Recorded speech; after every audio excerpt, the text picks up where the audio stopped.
नमस्कार, मी सुवर्णाच happy home या नवीन चॅनलमध्ये व्लॉगमध्ये तुमचं सगळ्यांचं मनपूर्वक स्वागत। सगळ्यांचे, सगळ्या व्ह्यूअर्सचे, सगळ्या सबस्क्रायबरचे आभार। खूप छान असा तुम्ही माझ्या या चॅनलला सपोर्ट केला, त्याबद्दल तुमच्या मनापासून धन्यवाद। सध्या खंडोबाचं नवरात्र म्हणजे चंपाषष्ठी जे असतो ते नवरात्र चालू आहे आपल्याकडे। देवाचं काही असलं ना की मन अगदी घर अगदी प्रसन्न होऊन गेलेलं असतं। वेगवेगळ्याचे प्रकारचे फुलं बघितल्यानंतर तर अजून छान वाटतं। सध्या बाजारात खूप छान अशी फुलं आलेली आहेत। मला फुलं अगदी मनापासून आवडतात, फुलांकडे बघायला आवडतं। स्वतःला मला गजराही आवडतो, मी गजराही डोक्यात अगदी माळते। खूप छान वाटतं मला। मी आज तुम्हाला खूप छान रेसिपी दाखवणार आहे, ती म्हणजे आवळा कँडीची। बघा, आपली आवळा कँडी किती सुंदर तयार झालेली आहे, अगदी पांढरी शुभ्र, बिना केमिकल, बिना गॅस लावता। आपण गॅसही लावणार नाहीये, कुठलं केमिकलचाही वापर नाही, आणि शिवाय वरतून साखर वगैरे पण लावलेली नाहीये। मी बऱ्याच दुकानांमध्ये वगैरे बघितली ना, तिथे ते साखर लावून देतात वरतून, पिठी साखर, म्हणजे मग ती मला पांढरी शुभ्र दिसते अशी। पण आपली बघा, कुठेही साखर वगैरे काहीच लावलेली नाहीये वरतून,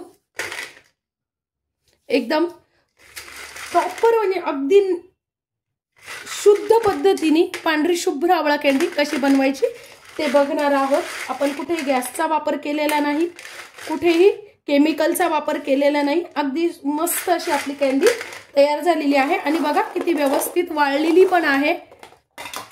अशी कँडी किती सोप्या पद्धतीने आपण घरीच करू शकतो, मी ते तुम्हाला आज दाखवणार आहे। हीच कँडी जर आपण बाहेर घ्यायला गेला ना तर 500-700 रुपये किलोनी आपल्याला मिळते, आणि ती पण इतकी शुद्ध आणि इतकी छान मिळत नाही। बघा आपली कँडी किती रसरशीत झालेली आहे, मस्त अशी फुगलेली आहे, आणि बघा किती सॉफ्ट आणि अगदी रसरशीत अशी कँडी तयार झालेली आहे। तुम्ही खूप छान असा रिस्पॉन्स माझ्या फर्स्ट ब्लॉगला दिला, त्यानंतर भद्रकालीचा मी एक खूप सुंदर असा काल ब्लॉग टाकला, त्याला तुम्ही खूप छान असा प्रतिसाद दिला। मी या चॅनलवर घराच्या उपयोगी वस्तू, आपण जे घरात काही गोष्टी करतो त्या टिप्स किती सोप्या पद्धतीने होतील। जसं की आता मी आज तुम्हाला मी पहिल्या व्लॉगमध्ये तुम्हाला दाखवलं की आपण छोट्याशा जागेत खूप सगळे कपडे कसे बसवू शकतो, तसंच मी आज तुम्हाला दाखवणार आहे। आपण जेव्हा हा कुंचा आणतो ना, त्यावेळेस ही कुंच्याची जी घाण असते ना, ती 8 दिवस घरात पडते। बऱ्याच जणांना माहिती असतं की ही घाण पहिल्या एका ह्याच्यातच सगळी निघू शकते। तर खूप जण काय करतात, कुंचा धुतात पण धुतल्यानंतर थोडासा तो खराब होण्याची शक्यता असते। अशा छोट्या छोट्या गोष्टी मी तुम्हाला माझ्या व्लॉगमध्ये दाखवणार आहे।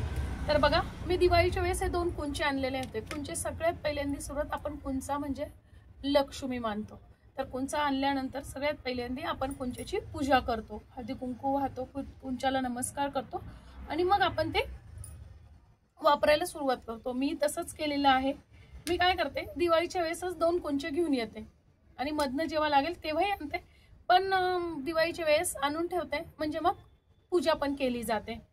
पण इतर वेळेसही तुम्ही जेव्हाही कुंचा आणाल ना, शिरई, कुंचा, झाडू जेव्हाही कधी आणाल ना, त्यावेळेस काय करायचंय, सगळ्यात पहिल्यांदा त्याला हळदी कुंकू व्हायचंय, पूजा करायची, आणि मगच वापरायला सुरुवात करायची।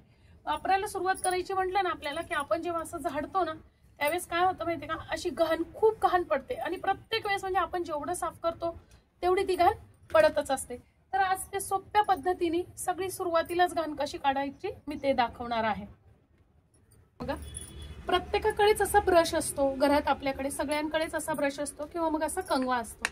तर काय करायचंय, असं कंगवा आपण केस जसे विंचरतो ना, तसं हे विंचरत चालायचंय। बघा, या पद्धतीने खराब घ्यायचा आहे आपला कंगवा, जो खराब झालेला असतो ना तो घ्यायचा आहे। एक 10 मिनिटं तरी आपल्याला असं करायचंय। बघा, या पद्धतीने हळूहळू हळूहळू करायचंय। बघा किती घाण पडते।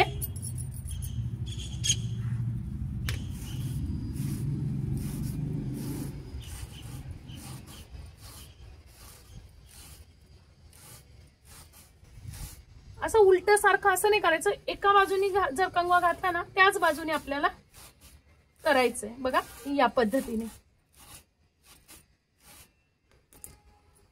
अजून एक बघा, किती म्हणजे खूप कचरा आपला लगेच निघून जातो। बघा,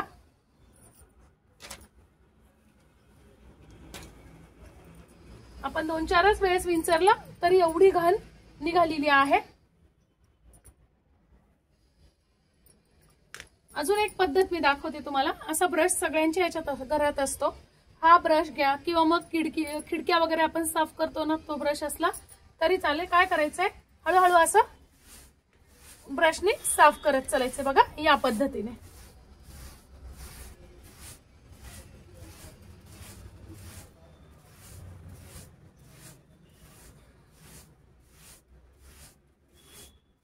कुंचा साफ करणं खूप गरजेचं असतं, नाहीतर आपल्याला 8-10 दिवस त्याचा त्रास होतो. आपण किती घर स्वच्छ झाडलं तरी ते स्वच्छ वाटतच नाही बघा, या पद्धतीने बघा.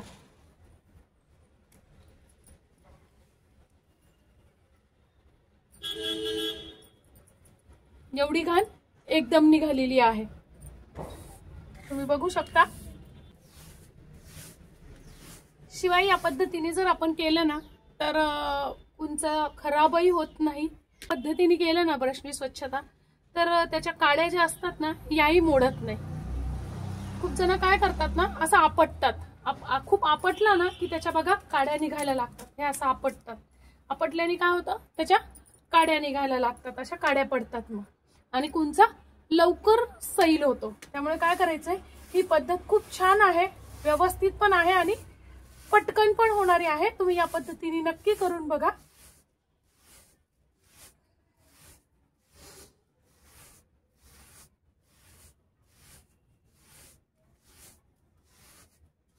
लक्ष्मी मारतो, त्यामुळे कुंचा आपल्याला केराचा जिथे डबा असेल ना तिथे कुंचा ठेवायचा नाहीये. कुंचा हा व्यवस्थित एका चांगल्या जागी, त्यानंतर कुंचा दरवाजातनं जेव्हा घरात एंट्री करतो आपण तिथे ठेवायचा नाहीये. कुंचा जेव्हाही कोणी आपल्याकडे गेस्ट येतील किंवा आपण पण बाहेरून आलो ना तर आपल्याला पाहता क्षणीच कुंचा दिसेल अशा ठिकाणी कुंचा ठेवायचा नाहीये. कुंचा हा दरवाजाच्या मागे व्यवस्थित ठेवायचा आहे. केराच्या डब्याजवळ पण ठेवायचा नाहीये. याने घरातली लक्ष्मी टिकून राहते. आजची माझी छोटीशी व्हिडिओ, छोटीशी टिप्स तुम्हाला कशी वाटली कमेंट्समध्ये नक्की सांगा. चॅनलला सबस्क्राईब आणि लाईक आणि शेअर पण करा.